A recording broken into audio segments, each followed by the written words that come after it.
Welcome to the Leadership Gambit podcast, where we share life lessons to guide you through your journey to survive and thrive in a volatile business world.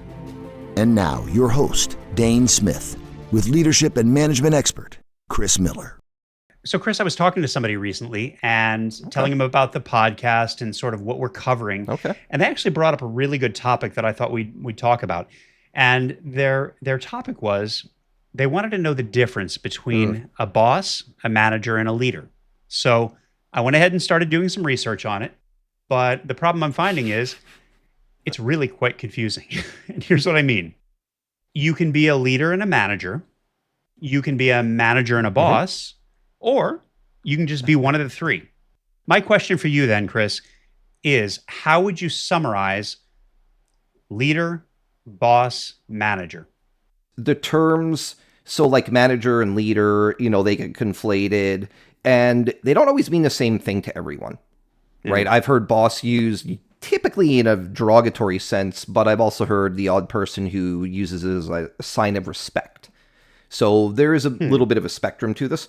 What I like to do, or this is kind of how I've come to look at them with clear distinctions, is manager is a formal title, or the only one of the three that's actually a formal title in the company's hierarchy. And that comes with a set of decision-making authorities and levels, right? And you can either be a people manager, which is also referred to as a functional manager in a lot of cases, or you can be managing processes or delivery and things as, a project manager, for example, right? Yeah. They may not have direct reports, but they still have a certain level of decision-making authority around the project. Okay. Changes, things like that. But technically, anyone with people under them is automatically a manager, and that includes the CEO. Really?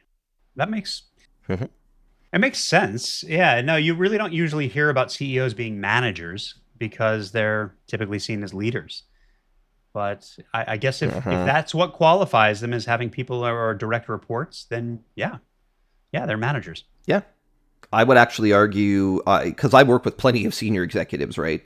And I've seen a lot who were purely managers. Being a CEO absolutely does not make you a leader, right? Okay. You could be a CEO who just focuses on the spreadsheets and the numbers. You're not a leader if that's what you do. That's literally what a manager does, right? Managers are all about consistency, control, financials, staffing, those kind of things. It tends to be more bureaucratic in manager roles. Yeah. And that's why some people dislike management, is because of the admin and the bureaucracy that you have to deal with at times. But the other thing is, managers typically in most organizations are focused on short-term results. Okay. Right? Then the biggest negative to managers is there are a lot of bad ones, and many people do not like the people side of the job, even in manager roles. Interesting. Leaders, on the other hand, are typically associated with abilities like setting a vision or direction, energizing others, inspiring people, right? Coaching, development, those kind of things. And while someone in a formal position can be a leader, leadership has nothing to do with titles. I agree there. Yeah. Some of the most effective people I've met didn't have any senior titles, at all within the formal hierarchy of the company.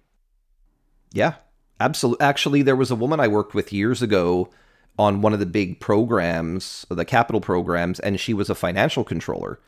And that was her title, right? Like financial, maybe senior financial controls or senior financial analyst, something like that. But of all the people I knew in that department and around it, she was the most effective leader, even though she didn't have a title. Like, she would actually be able to go and get the senior vice presidents and the vice presidents and things like that to go sign off on things. And she would literally go sit in front of their door sometimes and wait for an hour for them to come back to make sure that things got done and things moved along. And but the thing was, people also felt like she cared, right? And that was a big thing, because she did care. Right. So, and she didn't have a title, but she was one of the most effective people I have seen. And I would absolutely consider her a very strong leader. So, yeah, it has nothing to do with titles, right? And, leaders actually don't need titles. But here's the thing.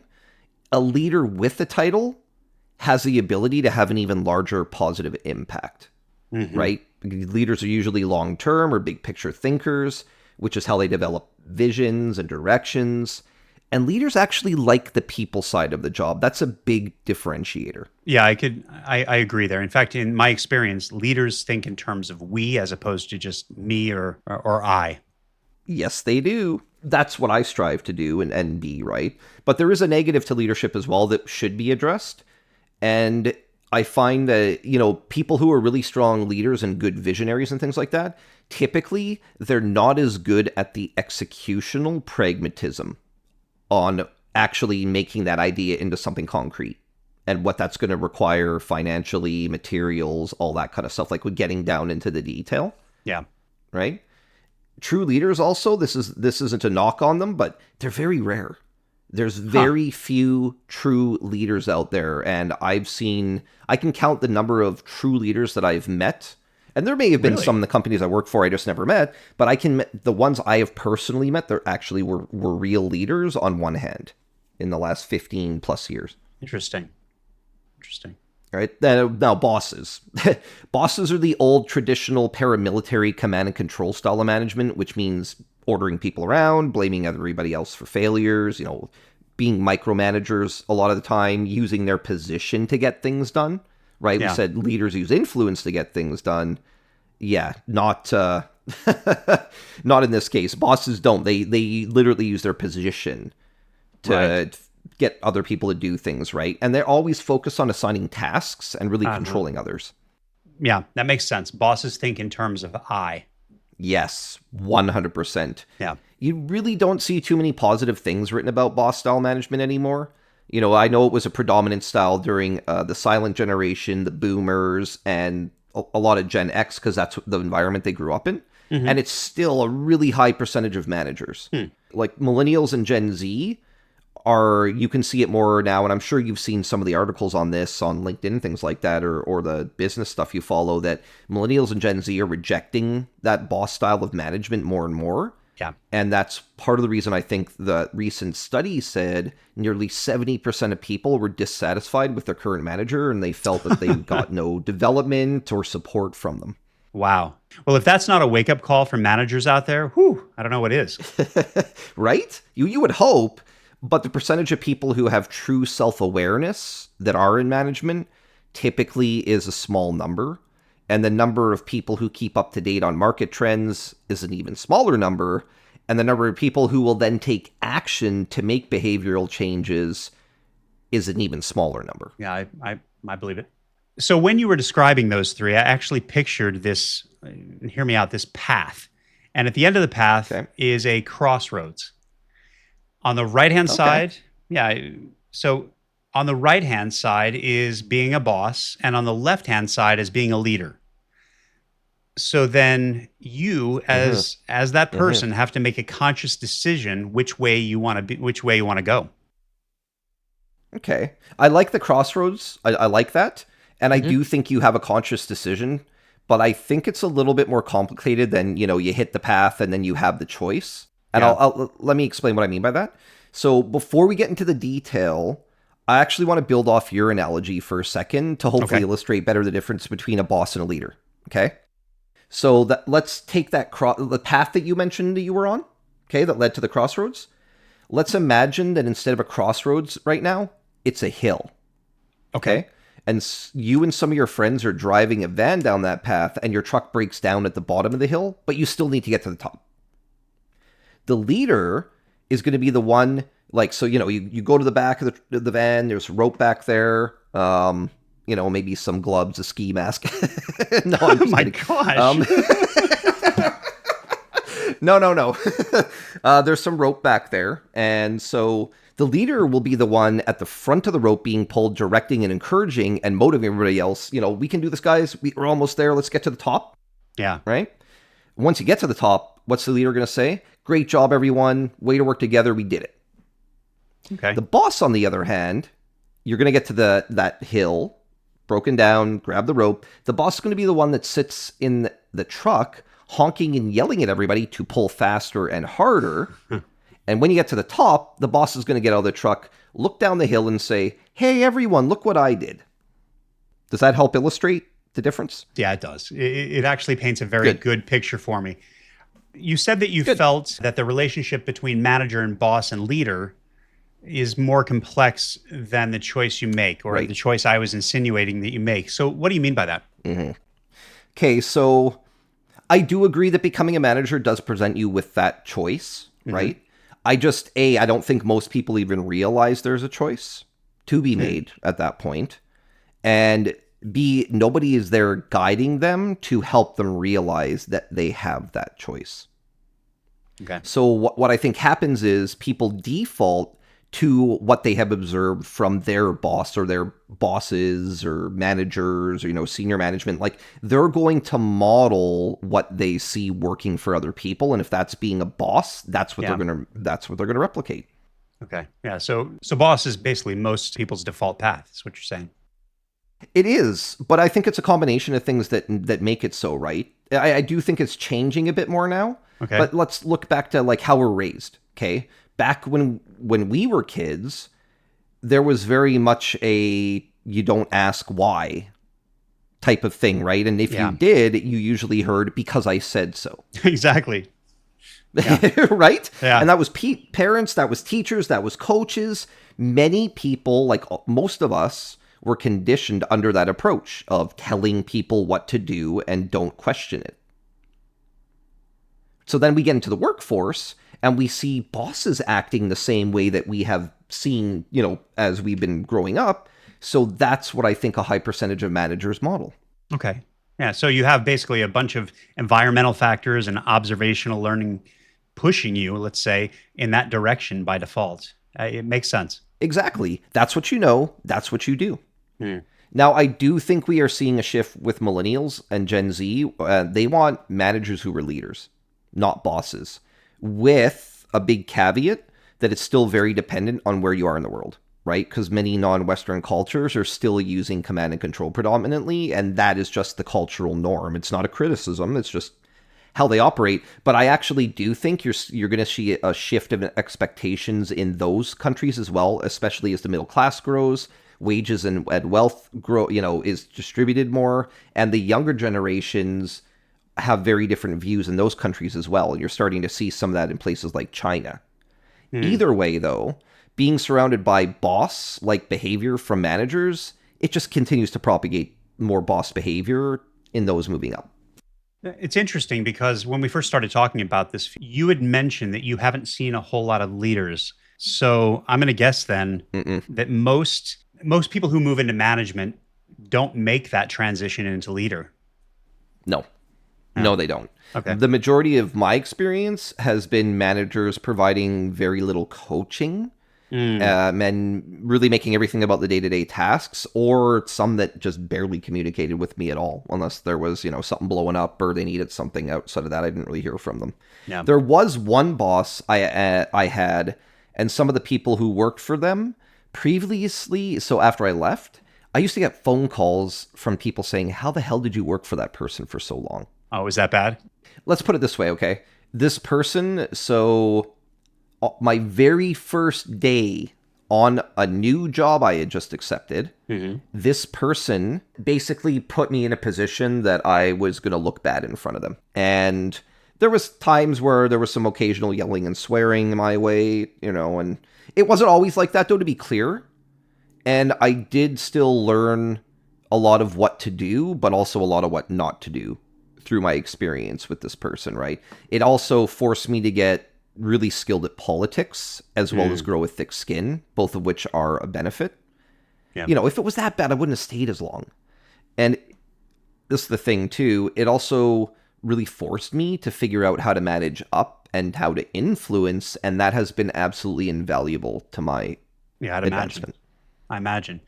Yeah, there's times though where you definitely do have to have more hands-on, let's say, as a manager, because it's high visibility, high risk, critical priority, and it's just an area that you have a lot of experience in. So you do have to get your hands dirty. In my case, that would be training processes and tools. And I'm going to wager a guess for you, it's going to be more portfolio, let's say program development, and project management. Yeah. Strategy, So project management, change. Yep. exactly. So in those kind of cases where you'd be hands-on, can you avoid being a boss? That's a really good question, and I actually think that comes down to your approach. Okay, so hear me out. Okay. Leaders, managers, and bosses, you you can do some of the same things, like delegating pieces of a bigger job, for example, right? But the approach is going to set the tone. So I've come look at it as bosses dictate, good managers delegate, and leaders direct. In practice, what that looks like is a leader will look to match work that is aligned to someone's development goals or look for volunteers for specific tasks and things like that. And they'll set a direction, but they'll kind of leave it up to the person, right, to complete their piece of getting that direction. Good managers will know what people's skills are, and they'll delegate and empower the person to do the best job they can within that specific scope and timeline. Okay. Then bosses will just micromanage everybody. They'll assign tasks to them and force others to use their approach to everything. But now, if you think about it, all three approaches are going to achieve the same outcome, right? You're going to get that deliverable done, or you're going to get to the end or the outcome that you were trying to get to, okay? Right. How you treated the people and how you or what approach you used with the people, I think that's what's going to determine which of the three they consider you, even though it's some of the same thing that you're trying to do. It's just a different approach to the outcome. Yeah. So it sounds like your approach influences their perception of you, which then in turn would dictate the brand that you're building. Yeah, exactly. Yeah. Does that make sense? Does that help? It does. I think we're getting closer to really understanding the differences here. So let's say that you're somebody who's defaulted to being a boss. You said that you agree with me that becoming a boss or a leader is a deliberate choice. So I assume that basically means that at any time you can go ahead and make a choice to pivot away from being a boss and become a leader. Is that correct? Yeah, absolutely. But like, I want to make sure that we're setting pragmatic expectations for everybody. Yeah. It's not easy. It's not going to happen overnight, right? It means making a lot of deliberate choices and changing your mindset, your behaviors, and your approach. Yeah, that's definitely not an easy thing to do. I thought it was as simple as just changing your title. Well, you could try that. I'd be curious to see how much that affects your behavior and your thought process. It's one way to build a brand is go ahead and just change the title of what you want to be called. No, it's definitely not an easy thing to do, I would imagine. No, absolutely not. But look, even practicing small things or changing small behaviors to start as like, and the compounding effect and things like that, like it can make a huge difference, and it's not going to take years to start seeing a difference, right? That's how it worked for me, at least. I started testing small things, and when I saw success, I would start making it more of a regular thing until I just did it without thinking about it. And the other thing too, Dan, like every single person is going to have a different path to management or leadership roles, right? You can't just copy exactly what somebody else does because your dynamics, your relationships, and your skill set are all going to be different. So the path and the transition from boss to leader is going to be different for everyone. But that being said, the skills that you need to learn to make the transition, those don't change, right? It's just going to be how it actually happens for you over time, and how that evolves your style and how that evolves your opportunities will be different for everyone. Yeah, so it's basically just it's more about focusing on building a similar mindset to what's making others successful, not just actually emulating them or trying to fake it till you make it as that. Yeah.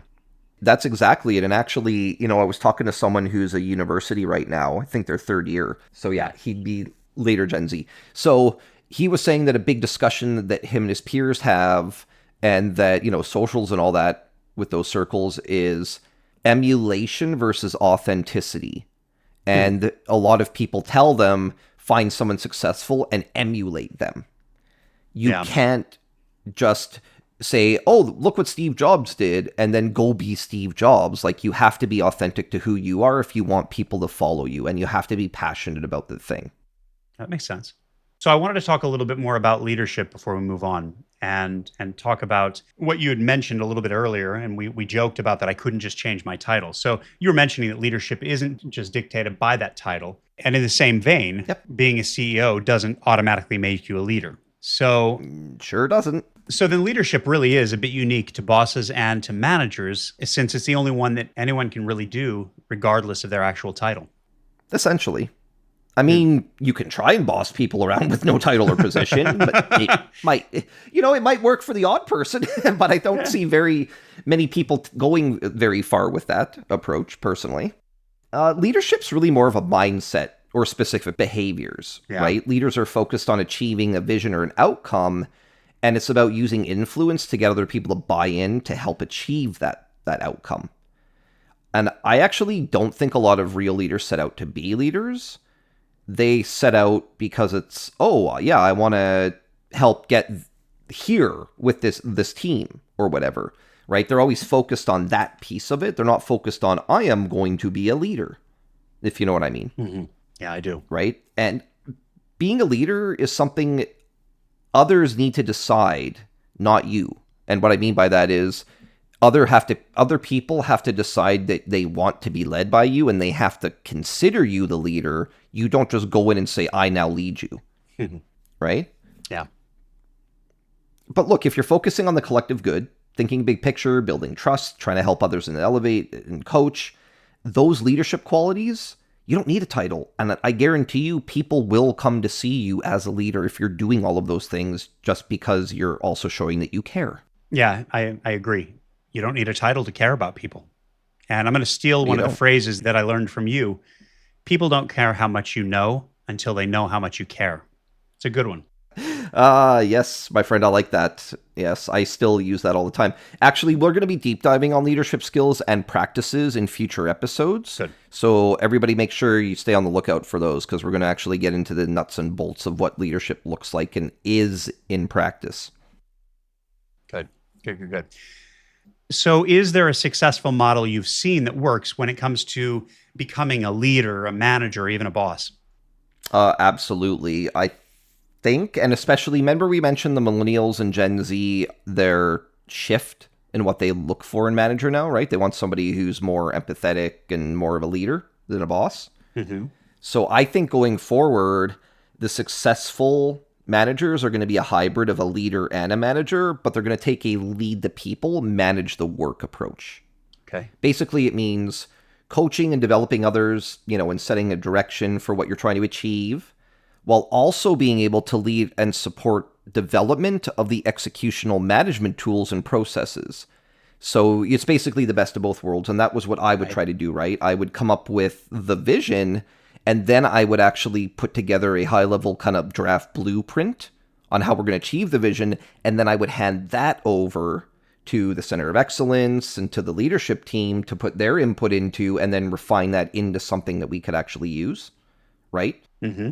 So basically, I think it's the best of both worlds.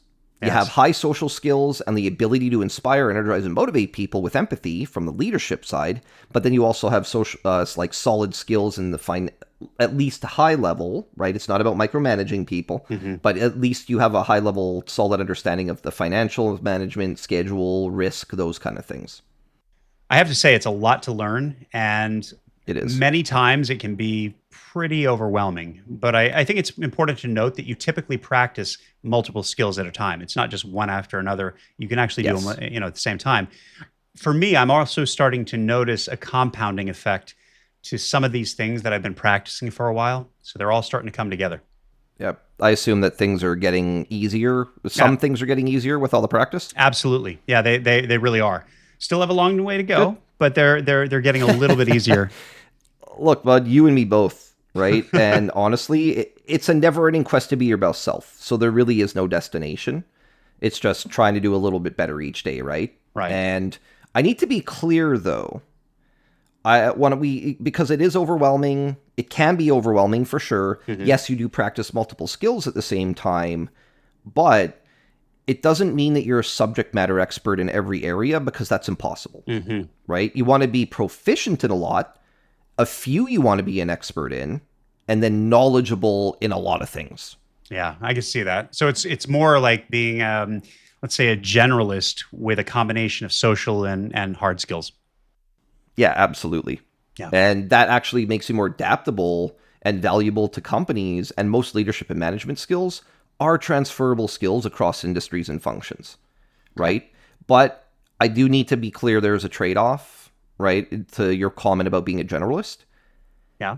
There will be obviously like roles that require more of a specialized background or more technical background that you likely won't be eligible for if you're a generalist, right? Because you know a little Okay. about a lot Right. and then a lot about a little, but it's not specialized in one very technical aspect or something like that. So there's certain management roles that you won't have access to because you're not a specialist, but it gives you the adaptability across a wide range of management roles. Okay. Does it make sense? It does. It does. So then for people who are just getting into this stuff like myself, or maybe these are people who are already a little bit ahead of me in their journey, or maybe Okay. they're actually bosses out there that are listening that want to shift into becoming leaders.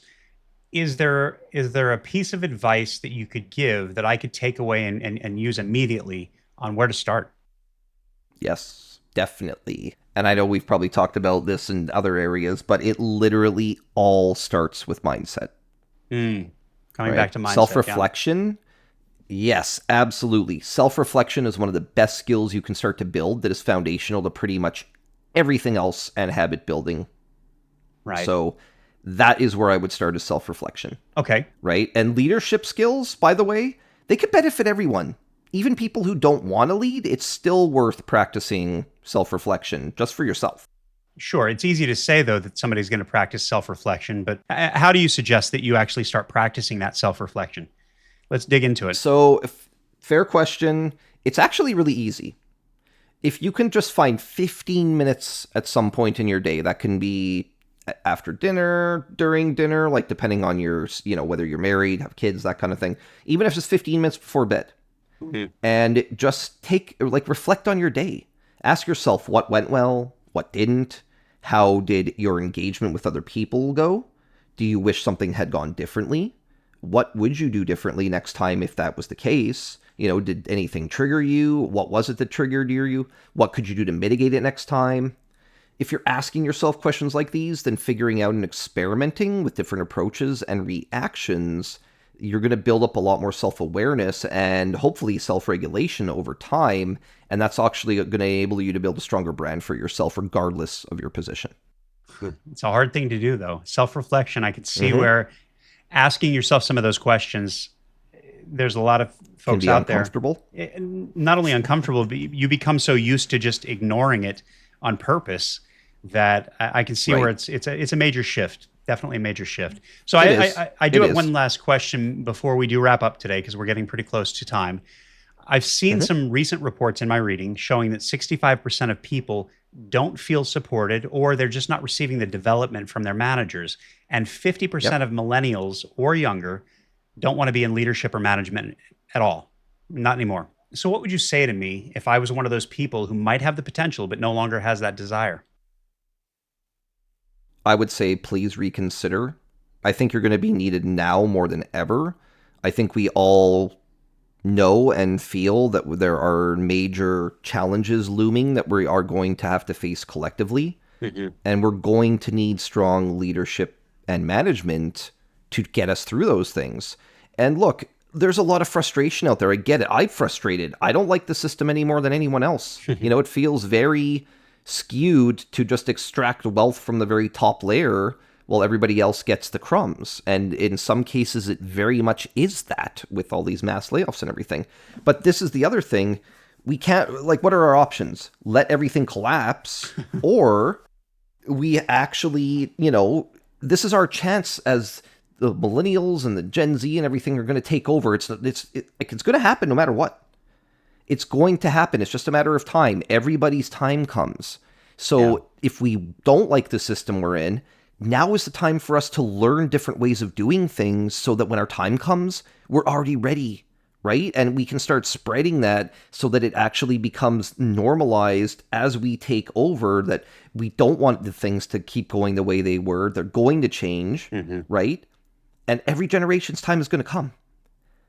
And if enough of us are actually, because I know what people will think, well, I'm just one person. What impact can I have? Right. Okay, well, think about this.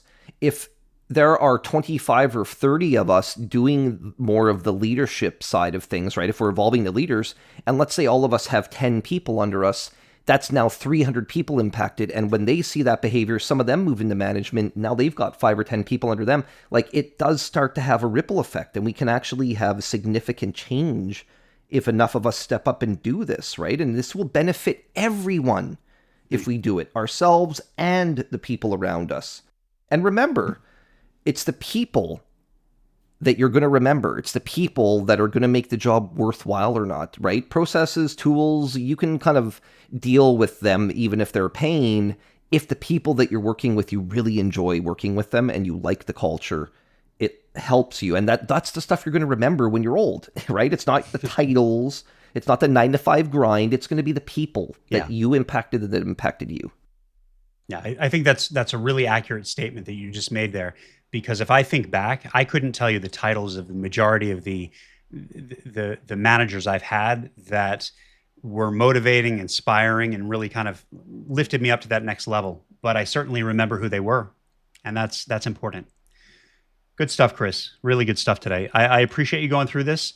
I want to thank everybody for listening, and make sure you tune into all of our other episodes. We've got a few out there, and we encourage you. We're here to help. All right. Thanks, everyone. We'll talk to you soon. Thanks, everyone. This has been the Leadership Gambit podcast with your host, Dane Smith, and leadership and management expert, Chris Miller. If you like our content, don't forget to like, subscribe, leave a comment or review, make a donation, and most importantly, share us with others in your network. Visit us at www.theleadershipmovement.net for more content and helpful business resources.